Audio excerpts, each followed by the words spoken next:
Hi, welcome to Learning Monkey. I am Raghuir. In this class, we will get a programmatic understanding about lexical analysis phase. In our last classes, we had a basic understanding about what responsibilities that are taken at lexical analysis phase, what is meant by token, what is meant by lexeme. These understandings were given in our previous classes. This is a continuation class. The example which we have already used, based on the understanding that you already know that example, based on that we are continuing this class. Please watch those classes and come back here. The link for the playlist is provided in the description below. Coming to today's class, programmatic understanding, how we write the code for the lexical analysis phase. Let's take an example line. If brackets I less than or equal to 50, this is the line. We have to convert this into tokens.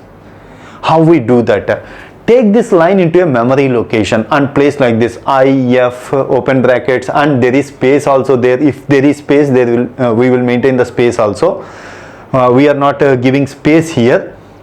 In our example, assume that we don't have any space. In the real time, if there is some space between the if and brackets, you have to maintain that space also. You have to eliminate that space.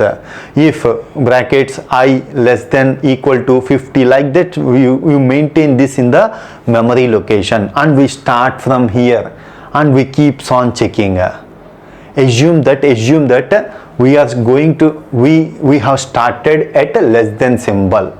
You will understand at the end why we have started this for understanding, because the example chosen here will understand from here by taking this less than or equal to, but no need to start here. We will start from the beginning. You will get clarity at the end of the class.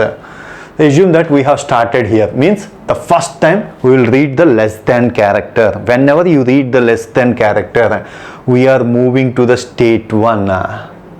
Means in order to identify the lexical analysis phase, means if you want to separate them as tokens, what we are using here, we are using finite automata logics. So you should have the basic understanding of theory of computations.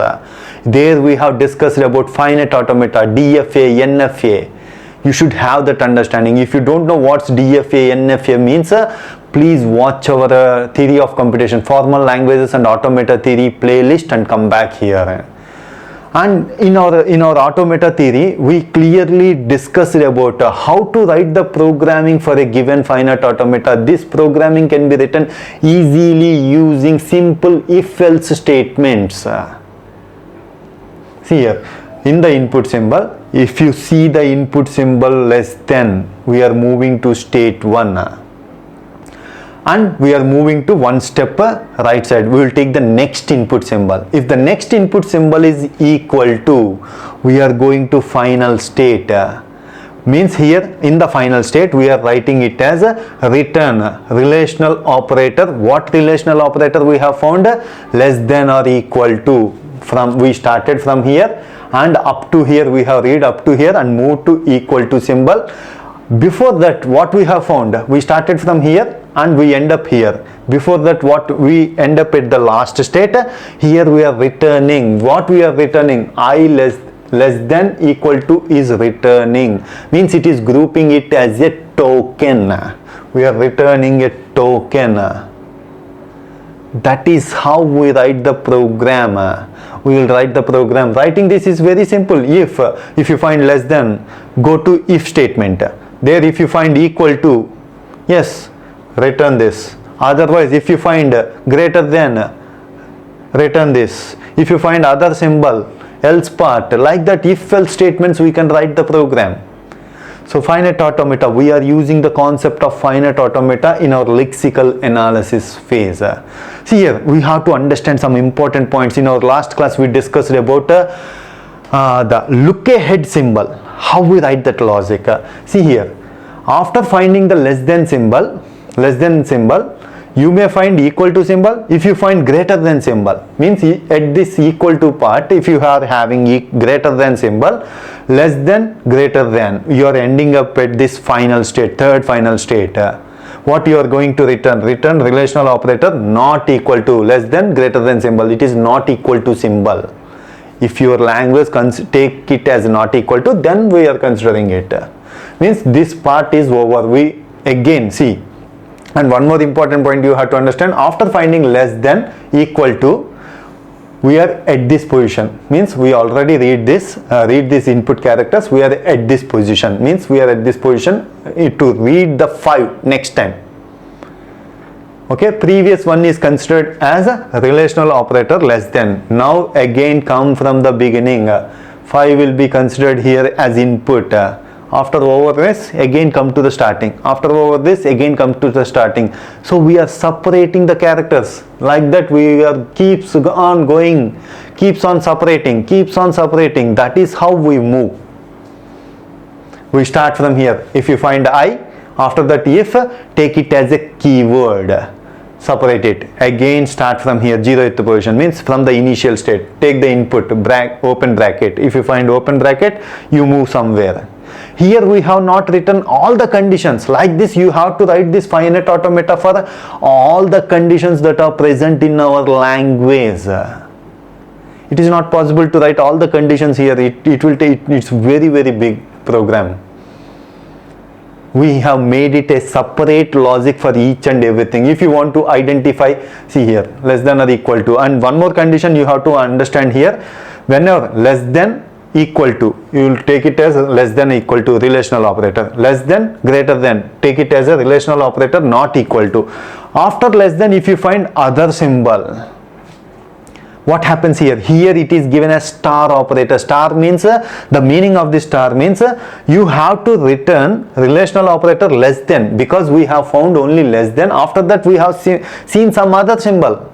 Not equal to, equal to is not seen, greater than is not seen. Then you have to consider only this. And what's the meaning of this star? Means again in the memory location move back, because here we have not seen equal to. We consider this, only this less than symbol as a relational operator, and again read this input symbol that is present here and move back. Again start from here. This is how we moved up to here. We identified a token, come back. The next input symbol, again come here. We move somewhere here. After the final state, we identify a token, again from the next input symbols, again come here. This is how the same state diagram keeps on. That is how we will write identify the tokens from there. So these are some of the examples. If you find after less than or equal to, if you find greater than symbol, after identifying this token, assume that if there is a greater than symbol here, after identifying this token, this greater than symbol will be checked from 0th position. Means if greater than symbol has been found, we are moving to 6th state. After that, if you find equal to symbol, we will take it as a token. We have not written here the state diagram. If you take it as token, greater than or equal to is considered as a token. That is how we have to write the program.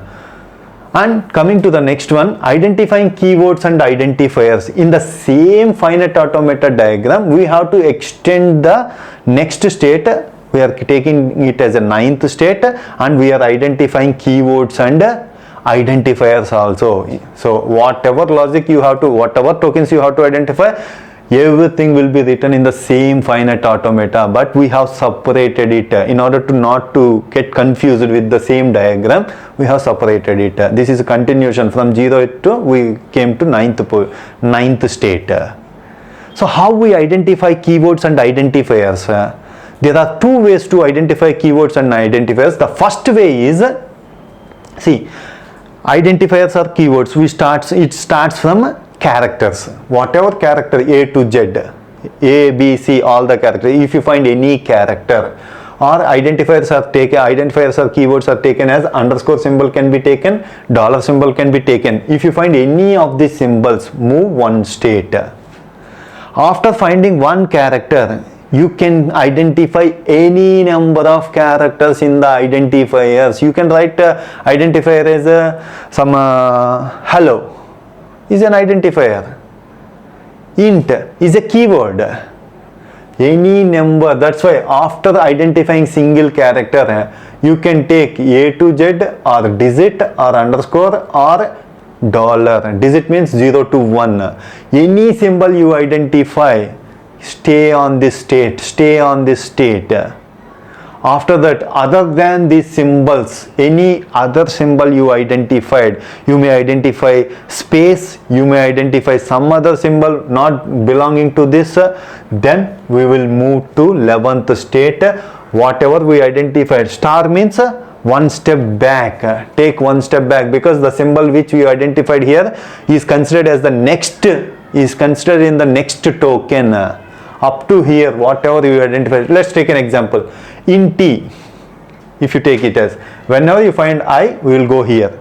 After that N, here. After that T, here. After that I, here. We have found empty space, so we are moving here. Assume you find not empty space, equal to has been found. What happens? We will move to here, but equal to is considered as the next token. In order to do that, we are moving in the memory location. See here, in the memory location, we are moving one step back. That is what star means.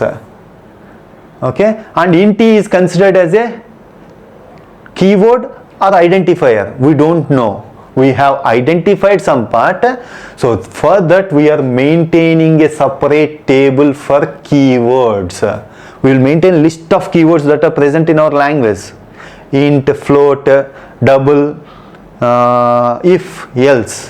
Whatever we identified here, what we identified here, int has been identified. You check this int with the list of keywords present in our table. If it matches to any keyword, we consider it as a keyword. Otherwise, we will consider it as an identifier. That is how we will identify keywords and identifiers. This is one of the way. Maintaining a table is one of the way. There is other way also. The second way, write the logic for all the keywords. If you find I, move here. If you find N, move here. If you find T, move here. Take it as a keyword, int. After finding I, if you find if, F, we move this side. Means we have identified the word if, return keyword if, return keyword int. Like that, write this logic if else statements for all the keywords, identifying all the keywords. This is second way. Which one is easy? Maintaining the table is easy. Most of them will follow the maintaining the table. Simple logic, because we will write only one logic. We can identify identifiers, keywords and all those things. This is how we will identify the words and identify the keywords and identifiers. Similarly, we have to identify constants. 50 is a constant. How we identify that? Constants. We have written finite automata. In our theory of computations, we have written a non-deterministic finite automata with epsilon moves. We clearly written logic to identify floating point numbers, 20 point, 0.2, like that. The same logic apply here. We are not going to again explaining the concept, how to identify the constants, how to write the finite automata for identifying the constant, because it is out of the scope in this syllabus. So that's why we are not going back. If you want to learn that, please watch our theory of computation classes and you can continue this. This is how we have to write the programming for in our lexical analysis phase. Hope you understand the concept. If you have any questions regarding the concept, please post your questions in the comment section below. Thanks for watching. If you haven't subscribed to our channel, please subscribe to our channel and press bell icon for the latest updates. Thank you.